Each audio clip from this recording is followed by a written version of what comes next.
diinta islaamka maxay ka qabtaa qof hantidiisa لكن ارتاحوا عسكر سامانيات لا أدركسر. هذا يجين كذي أنت كاسر أقف الورة تجين كذي إسكر رجل ورة أنت لا تستوسي. هون ما لك كاسر ألعبها قاعدة يو وده هيجنا قاعدة كل من سوق.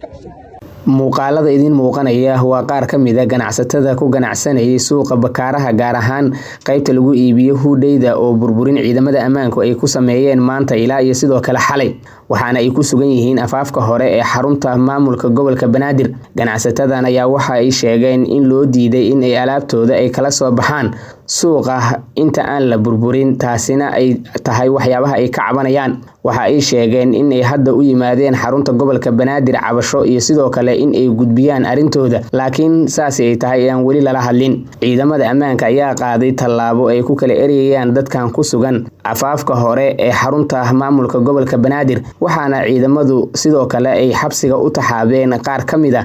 dadkii ganacsatada ahaa ee ku ganacsanayay suuqa bakaaraha iyo sidoo kale wariyayaal ku sugnaa halkaasi